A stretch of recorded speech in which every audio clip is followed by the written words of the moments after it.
What's up, everybody? My name is Aiden and welcome back to another video. Ladies and gentlemen, today we are going to be discussing the trade that has recently come out in relation to, obviously, Jrue Holiday. He has been traded to the Boston Celtics, and now you've got two teams in the Eastern Conference that were already pretty good.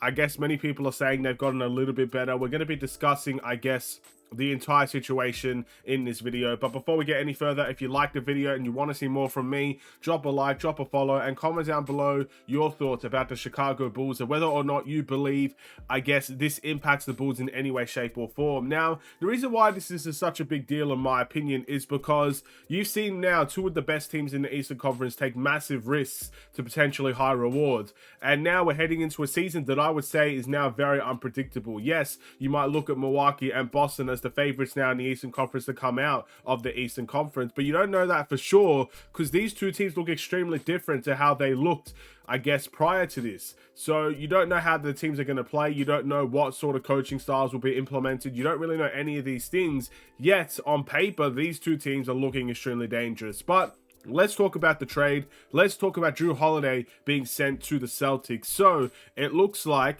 from this situation, I believe the Celtics are going to be sending over Robert Williams, Malcolm Brogdon, a 2024 first-round pick via Golden State, and a 2029 first-round pick, obviously, for Jrue Holiday. And the idea is behind this is that they quickly, the Boston Celtics, once they get Jrue Holiday, they sign him to a longer term deal, so you don't have the risk of him, I guess, leaving in this upcoming free agency, as he does have a player option, and again, he could potentially accept or decline that and move to a different team if he does decline that. So that's the trade situation. That's their situation at the moment. Look, I don't know how they got it done.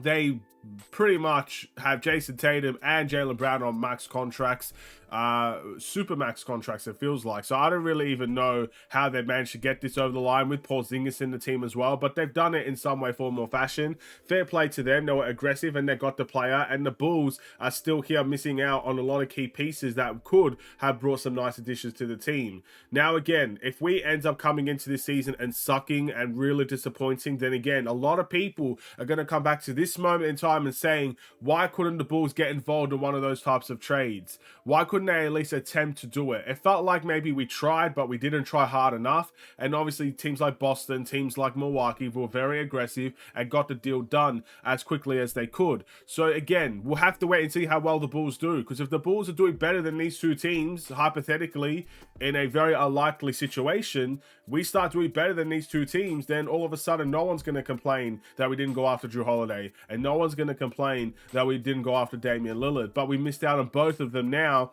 I guess the biggest question is, maybe we could get Malcolm Brogdon. That's what people are turning their heads to. I think we need to start realizing that the Bulls might be in all these conversations, but it doesn't mean they're going to get the job done. But what does this mean for the Chicago Bulls? Because again, now Boston, if you look at their starting five, has Jrue Holiday, has obviously Jaylen Brown, Jason Tatum, Kristaps Porzingis. Maybe you chuck in an Al Horford in there as well.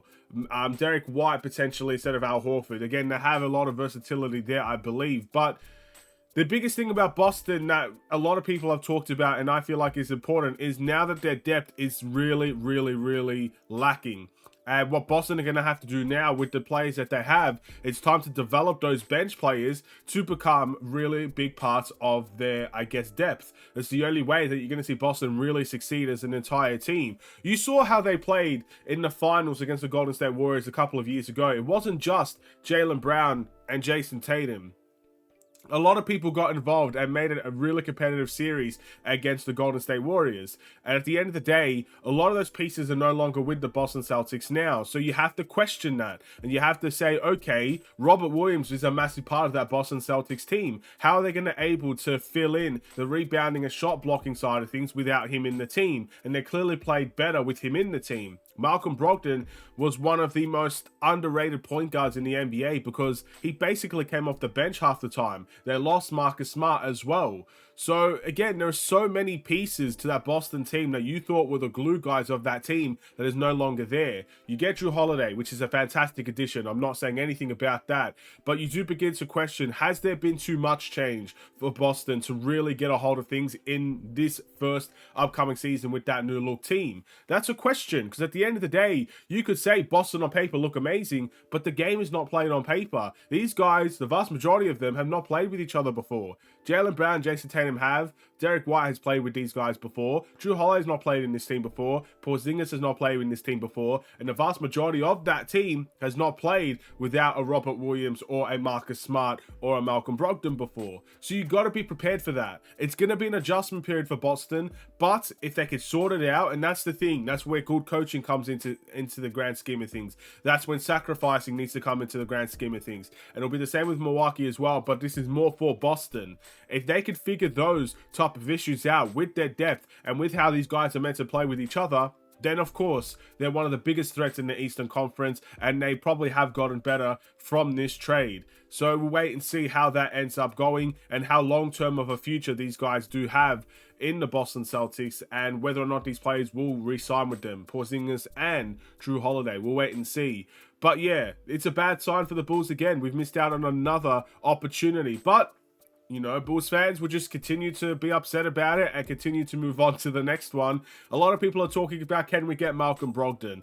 Now, at some point, the Portland Trailblazers are going to have to stop trading for point guards, trading point guards away and stuff of that nature. I think Robert Williams is an interesting take as well. Me personally, Robert Williams as a bench player, I would love that. I don't think, you know, would he start for Portland? They've got DeAndre Ayton, I believe, now.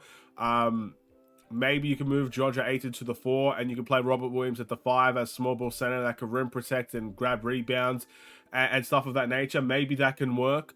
I wouldn't mind a Robert Williams on this team. I wouldn't mind a Malcolm Brogdon on this team. Malcolm Brogdon is, again, another one of those people on the list that is just super reliable in almost every single way. So I wouldn't mind Malcolm Brogdon on the Chicago Bulls as well. But again, you're just getting to the point now where everybody that gets traded, you're just saying, all right, we can still go after them. We're pretty much going down the list. Top priority was Damian Lillard. He got traded. All right, on to the next one. Jrue Holiday. Well, he got traded. On to the next one. Well, Malcolm Brogdon's there at Portland now. Will he get traded?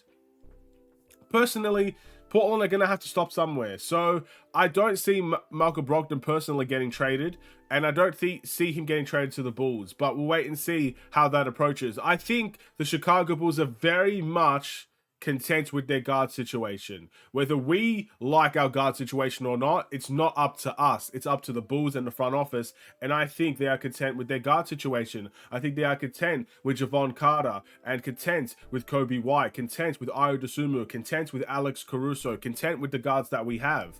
And I know some people won't like to hear that. Some people will completely disagree with that. But that's how I feel. I feel like they are content. And we'll know, I guess, whether or not they made the right call or not when the season begins, when we get to see these games being played. We're about a week away from our first preseason game being played. And that preseason game, I believe, is against the Milwaukee Bucks. You could see Damian Lillard and Giannis right there and then in the preseason trying to work things out. So we'll see.